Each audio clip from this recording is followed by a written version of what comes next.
Hello everyone, welcome back to the channel back benchers coaching. मैं हूं अभिषेक और आज हम अपने सिविक्स के मतलब पॉलिटिकल साइंस के चैप्टर 1 पावर शेयरिंग को कंटिन्यू करेंगे। ये इस चैप्टर का पार्ट 2 है और पार्ट 2 में ये चैप्टर पूरा ख़त्म हो जाएगा। और आज मैं दोपहर में ज्योग्राफी का भी चैप्टर 1 का पार्ट 2 रिलीज़ कर दूंगा ताकि और वो चैप्टर भी ख़त्म हो जाएगा। और फिर उसके बाद परसों से हम अपने हिस्ट्री का चैप्टर 1 को शुरू कर सकते हैं। ठीक है, so let's start with it. हम लोगों ने कल क्या पढ़ा था? हम लोगों ने केस स्टडी पढ़ी थी, राइट? केस स्टडी में हम लोगों ने क्या पढ़ा था अपने सिविक्स चैप्टर 1 पावर शेयरिंग में कि दो कंट्रीज़ के बारे में हम लोगों ने पढ़ा था। पहली कंट्री कौन सी थी? बेल्जियम। दूसरी कंट्री कौन सी थी? श्रीलंका। ठीक, सो पहली कंट्री बेल्जियम में हम लोग एक बार थोड़ा सा रिकैप कर लेते हैं कि हम लोगों ने क्या क्या पढ़ा था। अगर हम बेल्जियम की बात करें तो बेल्जियम में भी कई सारी कम्युनिटीज़ रहती थी और श्रीलंका में भी कई सारी कम्युनिटीज़ रहती थी, है ना? तो अगर हम बेल्जियम की बात करें तो वहाँ पे डच स्पीकिंग लोग और फ्रेंच स्पीकिंग लोग रहते थे। और अगर हम श्रीलंका की बात करें तो वहाँ पे सिन्हाला स्पीकिंग लोग और तमिल स्पीकिंग लोग रहते थे। अच्छा, बेल्जियम में क्या हुआ? बेल्जियम में धीरे धीरे करते करते दोनों में टेंशन्स तो हुई, लेकिन इवेंचुअली वहाँ की गवर्नमेंट ने दोनों कम्युनिटीज़ को इक्वली रिकग्नाइज किया, एक अच्छा कॉन्स्टिट्यूशन निकाला, है ना? हम लोगों ने पढ़ा था, एक अकोमोडेशन हुआ 1970 से 1993 के बीच में। सारे रीजनल डिफरेंसेस, कल्चरल डाइवर्सिटीज़ को उन्होंने रिकग्नाइज किया, है ना? उन लोगों को रिस्पेक्ट दी और एक अलग अलग कॉन्स्टिट्यूशन में अमेंडमेंट्स लेके आए, जैसे उनकी सेंट्रल गवर्नमेंट में इक्वल फ्रेंच और डच स्पीकिंग मिनिस्टर्स रहेंगे। कई सारी सेंट्रल गवर्नमेंट की पावर स्टेट गवर्नमेंट्स को दे दी गई। और उसी के साथ साथ सेंट्रल और स्टेट गवर्नमेंट के साथ एक और गवर्नमेंट पैदा हुई जिसका क्या नाम था? कम्युनिटी गवर्नमेंट, है ना? लेकिन जब हमने श्रीलंका के बारे में पढ़ा तो श्रीलंका में क्या हुआ था? श्रीलंका में मेजॉरिटेरियनिज्म का देखने को हम लोगों को मिला था। क्या होता है मेजॉरिटेरियनिज्म? जब मेजॉरिटी कम्युनिटी गवर्नमेंट पे और कंट्री पे अपनी डोमिनेंस बनाना चाहती है केवल इसलिए क्योंकि वो मेजॉरिटी में है। ठीक है, इसकी वजह से सिन्हाला स्पीकिंग और तमिल स्पीकिंग लोग में इतने ज़्यादा दंगे फसाद बढ़ गए कि वहाँ पे एक सिविल वॉर इंट्रोड्यूस हो गया, है ना? इवेंचुअली वहाँ का कॉन्स्टिट्यूशन भी इस तरीके से बनाया गया था जिसने सारी पावर, सारे जितने भी बेनिफिट्स थे सब कुछ केवल सिन्हाला स्पीकिंग लोग को दिया। सिन्हाला को ऑफिशियल लैंग्वेज घोषित कर दिया गया। बुद्धिज़्म पूरे श्रीलंका पे क्या कहते हैं, फोर्स किया गया कि आप सब लोग बुद्धिज़्म रिलीजन मानिए, सिन्हाला बोलिए। That was a very unethical for a country who follows democracy. ठीक है, यहाँ पे हमें डेमोक्रेसी बिल्कुल देखने को नहीं मिली। इसी के कॉन्ट्रास्ट में बेल्जियम में हमें डेमोक्रेसी और पावर शेयरिंग का जो एसेंस है वो देखने को मिला। अब हम आगे बढ़ेंगे और अब हम ये जानेंगे कि आखिर ये पावर शेयरिंग जो है ये डिज़ायरेबल क्यों है। आखिर क्यों हम पावर शेयरिंग करते हैं एक डेमोक्रेटिक कंट्री में? हमें आपको डेमोक्रेसी का मतलब ऑलरेडी कल बता चुका हूँ। और प्लीज़ ये जो नोट्स हैं आप इनका स्क्रीनशॉट लेते जाइएगा ताकि आप आराम से नोट से पढ़ सकें। मैं ये नहीं कह रहा हूँ कि आप पूरी पढ़ाई इन्हीं नोट से करिएगा। NCERT is very important. आप अपने NCERT को पढ़िएगा, अपनी बुक्स को बहुत अच्छे से पढ़िए। देखिए होता क्या है, एग्ज़ाम के टाइम जब एग्ज़ाम आता है तो कोई भी बुक नहीं पढ़ना मांगता है NCERT की, but let me tell you, मैं अपने एक्सपीरियंस से बता रहा हूँ, NCERT is the best book for studying social science. ठीक है, आप फ्री जब बैठे होते हैं, ठीक है, जब आप अपना मैथ्स नहीं पढ़ रहे हो, जब अपना साइंस नहीं पढ़ रहे हो, व्हेन यू आर फ्री, मैं आपको ऑलवेज रिकमेंड करूँगा कि आप अपनी बुक उठाइए। आपके पास सोशल साइंस में 4 बुक्स हैं, हिस्ट्री, ज्योग्राफी, सिविक्स और इकोनॉमिक्स। अपनी बुक को उठाइए, उसको पढ़ना शुरू कीजिए, एक एक चैप्टर करके एज अ नॉवल आप पढ़ना शुरू कीजिए। इंपॉर्टेंट चीज़ें मार्क करते जाइए और ध्यान से पढ़िए। ये नहीं कि मतलब ऐसी रीडिंग लगा रहे हैं, है ना? ध्यान से पढ़िए, कई चीज़ें आपको ऐसे ही समझ में आ जाएंगी क्योंकि आपको पता है कि सारे के सारे क्वेश्चन आंसर्स तो कोई बुक या कोई भी टीचर आपको नहीं दे सकता, राइट? क्वेश्चंस कहीं से भी बन जाते हैं, ऑब्वियस सी बात है, बोर्ड चैप्टर के बीच से क्वेश्चंस को बनाता है।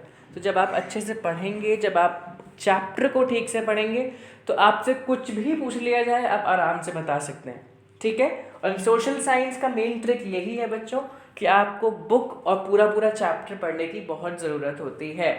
ठीक है, तो जब आप फ्री हो मेक श्योर कि आप चैप्टर को ज़रूर रीड करें। जब आप चैप्टर को रीड करेंगे तो आपको चैप्टर और अच्छे से समझ में आएगा। अगर आप डायरेक्टली क्वेश्चन आंसर्स पे चले जाओगे, डायरेक्टली ये मेरे नोट्स पढ़ने लगोगे, तो आपको हो सकता है उतना अच्छे से चीज़ें ना समझ में आए जितनी आपको पूरा पूरा चैप्टर पढ़ने के बाद अगर आप नोट से क्वेश्चन आंसर्स पढ़ते तो आप समझ में आता। ठीक है, anyways let's continue. So why is power sharing desirable? ठीक है, दस two different sets of reason can be given in favour of power sharing. Firstly, power sharing is good because it helps to reduce the possibility of conflict between social groups. There is a second deepened reason why power sharing is a good for democracy. Power sharing is the very spirit of democracy. A democratic rule involves sharing power with those affected by its exercise and who have to live with its effect. Let me explain it first of all. Second point क्या है? सबसे पहला reason क्या है power sharing के favour में कि power sharing अच्छी चीज़ है, इट इज़ गुड, क्योंकि it helps to reduce the possibility of conflict between social group. किसी कंट्री के अंदर एज आई सेड कई सारी ग्रुप्स रहते हैं, राइट, कई सारी सोशल ग्रुप्स रहते हैं, कम्युनिटीज़ रहते हैं। जब हम पावर शेयरिंग करते हैं तो उससे उन कम्युनिटीज़, उन ग्रुप्स के बीच में कन्फ्लिक्ट जो होती है ना, उसके चांसेस काफ़ी हद तक कम हो जाते हैं, रिड्यूस हो जाते हैं। ठीक है, जिस तरीके से बेल्जियम गवर्नमेंट ने अपने सारी कम्युनिटीज़ को अच्छे से रिकग्नाइज करके एक इक्विटेबल कॉन्स्टिट्यूशन के अमेंडमेंट्स निकाले, जिसकी वजह से कोई कन्फ्लिक्ट जितनी भी थी वो सारी शांत होने पाई। लेकिन उसी तरीके से श्रीलंका में अपनी डिफरेंट कम्युनिटीज़ को रिकग्नाइज ना करके केवल एक कम्युनिटी ने मेजॉरिटेरियनिज्म दिखाया, डोमिनेंस दिखाई, और किसी एक के फेवर में कॉन्स्टिट्यूशन के अमेंडमेंट्स को लाया गया, जिसकी वजह से वहाँ पे इतनी कन्फ्लिक्ट हो गई कि वहाँ सिविल वॉर ब्रेक हो गया। ठीक है, तो हमें यहाँ समझ में आ रहा है कि पावर शेयरिंग जब हम करते हैं एक डेमोक्रेसी में तो क्या होता है, कन्फ्लिक्ट्स जो हैं उनके चांसेस काफ़ी हद तक गिर जाते हैं। सेकेंड रीज़न क्या है? सेकेंड रीज़न ये बोल रहा है कि पावर शेयरिंग डेमोक्रेसी के लिए बहुत अच्छी है, क्योंकि power sharing is the very spirit of democracy. Very important statement, इस स्टेटमेंट को अपने एग्जाम में आंसर में ज़रूर लिख के आइएगा अगर ये क्वेश्चन आपसे पूछा जाए। ठीक है, तो पावर शेयरिंग जो है वो डेमोक्रेसी की वेरी स्पिरिट है, उसका एसेंस है, उसके बिना डेमोक्रेसी कुछ है ही नहीं। ठीक है, एक डेमोक्रेटिक रूल जो होता है ना, एक डेमोक्रेटिक रूल में पावर जो होती है ना वो उनके साथ शेयर करी जाती है जिनके ऊपर जब हम पावर का यूज़ करेंगे जिससे वो इफेक्ट होंगे। Let me explain you. जैसे समझिए आप लोगों की क्लास में क्लास मॉनिटर्स होते हैं ना, है ना, हम लोग को पता है, हम लोग छोटे दिन थे तो हम लोग की क्लास में बहुत सारे क्लास मॉनिटर्स होते थे, टीचर क्लास मॉनिटर रखता था। अब क्या हुआ, क्लास मॉनिटर को एक रिस्पॉन्सिबिलिटी दी गई, एक पावर दी गई कि आप जो हैं, आप जितने भी बच्चे बात करें उनका नाम लिख सकते हैं या उनको डीमेरिट्स दे सकते हैं, है ना, कुछ इस तरीके का काम कर सकते हैं। ठीक है, अच्छा, अब हम लोगों ने किया क्या, टीचर ने कहा ऐसा करो, कुछ मॉनिटर की जो पावर है, अब पावर जो है जो मॉनिटर है वो अपनी पावर किस पे एक्सरसाइज करेगा, बच्चों पे, जो पूरी क्लास है उनके बच्चों पे एक्सरसाइज करेगा अपनी पावर। अब टीचर ने क्या किया कि पूरी पावर मॉनिटर को देने की जगह उसने क्या किया कि मॉनिटर की थोड़ी सी पावर बाकी सारे बच्चों को शेयर कर दी। किस तरीके से, बच्चों से कहा कि आपकी रिस्पॉन्सिबिलिटी है कि आप चुप रहेंगे, और आप जितने भी बच्चे हैं, अगर आप बच्चों में भी अगर कोई एक दूसरे को देख ले कि कोई बात कर रहा है तो आपके पास भी राइट है कि आप किसी को डीमेरिट दे सकते हो। तो क्या हुआ, जो मॉनिटर की पावर से इफेक्ट हो रहे थे, है ना, उसके वो पूरी तरीके से इफेक्ट ना हो, तो वो जो पावर थी मॉनिटर की, वो थोड़ी सी पावर बाकी सारे बच्चों को भी डेलीगेट कर दिया गया, दे दिया गया। तो यहाँ पे समझ में आ रहा है, पावर शेयरिंग उन लोगों को देना बहुत ज़रूरी होता है जिनका पावर एक्सरसाइज होने पे उन पे इफेक्ट पड़ रहा हो। ठीक है, अच्छा, अब हम आते हैं फॉर्म्स ऑफ पावर शेयरिंग पे।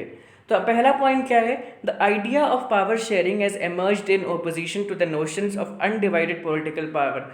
आइडिया ऑफ पावर शेयरिंग आया ही यहाँ से है ताकि पॉलिटिकल पावर जो है वहाँ पे ओपोजिशन ना हो और सब लोग पीसफुली रह सकें। For a long time, it was believed that all the power of a government must reside in one person or group of a person located at one place. बहुत obvious है ये। One basic principle of power sharing is that people are the source of all political power. Her political power का जो source होता है वो हम as a society होते हैं, ठीक है। In a good democratic government due respect is given to diverse groups and views that exist in a society. एक अच्छी लोकतांत्रिक सरकार में रिस्पेक्ट दी जाती है, ठीक है। ड्यू रिस्पेक्ट आप बोल सकते हो, रिकग्निशन दिया जाता है सभी डाइवर्स ग्रुप और उनके व्यूज़ को जो सोसाइटी में एग्जिस्ट करते हैं। Everyone has a voice in the shaping of public politics. Therefore, it follows that in a democracy, political power should be distributed among as many citizens as possible. जैसा कि मैंने आपको समझाया, ठीक। Now, let us look at some of the most common arrangements that we have or will come across. Power is shared among different organs of the government, such as the legislature, executive, and judiciary.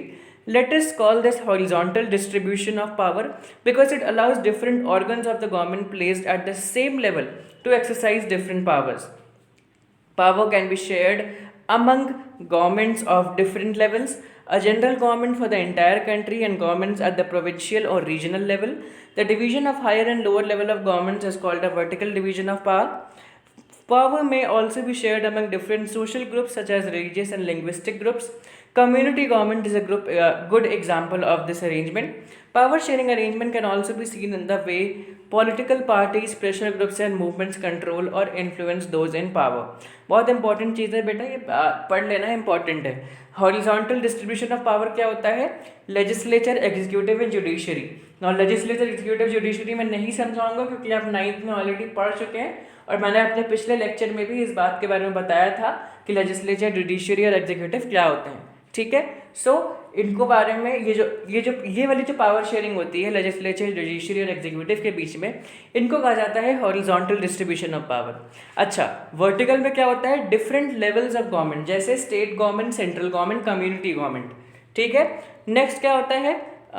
Community government क्या होती है? हमने पढ़ा community government वो government होती है जो हमें बेल्जियम में देखने को मिली थी। ऐसी गवर्नमेंट जो कि जिसमें जो पावर होती है वो अपनी पावर को डिफरेंट सोशल ग्रुप्स जैसे रिलीजियस और लिंग्विस्टिक ग्रुप्स के बीच में एक्सरसाइज और कंट्रोल और मैनेज करते हैं, ठीक है। और लास्ट पॉइंट क्या है? Power sharing arrangement can also be seen in the way political parties, जिस तरीके से पॉलिटिकल पार्टीज, प्रेशर ग्रुप्स, ठीक है, मूवमेंट कंट्रोल अप इन्फ्लुएंस करते हैं अपनी पावर को, जिस तरीके से पॉलिटिकल पार्टीज, उनके मिनिस्टर्स अपनी पावर को आप बोल सकते हो कंट्रोल करते हैं या लोगों को इन्फ्लुएंस करते हैं, उसे भी हम एक तरीके का पावर शेयरिंग अरेंजमेंट कहते हैं, ठीक है। और उनको पावर बहुत आराम से देनी चाहिए, ये नहीं कि बहुत ज़्यादा दे दी, क्योंकि बहुत ज़्यादा पावर देने से उसका मिसयूज़ हो सकता है और बहुत कम पावर देने से पावर का यूज़ ही नहीं होगा, जिसकी वजह से क्या होगा? डिसमैनेजमेंट या नॉन मैनेजमेंट की आप बोल सकते हो सिचुएशन खड़ी हो जाती है, ठीक है। सो आज के लिए इतना ही। हमारा सिविक्स का चैप्टर 1 ख़त्म हुआ आज। अभी तक हम इकोनॉमिक्स का चैप्टर 1 ख़त्म कर चुके हैं। सिविक्स का ये देख लिए पार्ट 2 के बाद चैप्टर 1 ख़त्म हो जाएगा और फिर उसके बाद मैं दोपहरी तक आपके लिए ज्योग्राफी का भी चैप्टर 1 का पार्ट 2 रिलीज़ कर दूंगा, तो हमारा ज्योग्राफी भी ख़त्म हो जाएगा और फिर उसके बाद हम लोग परसों से अपने हिस्ट्री के चैप्टर 1 को शुरू करेंगे, ठीक है। So thank you very much. Don't forget to like, share and subscribe and comment छोड़िएगा। इंस्टा पे हमारा हैंडल है backbenchers_13 कोचिंग और हमें फॉलो कीजिए। और अगर आप कोई डाउट्स हैं, कोई क्वायरीज हैं तो ज़रूर से हमारे कमेंट सेक्शन में छोड़िएगा ताकि हम आपको बता सकें। अगर आपको नोट्स की लिंक चाहिए है तो आप कमेंट्स कर सकते हैं। वैसे तो आप यहाँ से भी स्क्रीनशॉट ले सकते हैं, लेकिन अगर आपको एज अ PDF में चाहिए तो आप कमेंट्स में बोल दीजिएगा, मैं आपको इस अपने नोट्स की जो लिंक है वो ड्राइव की लिंक आपको शेयर कर दूँगा। तो thank you very much. That's all for today. Okay, bye.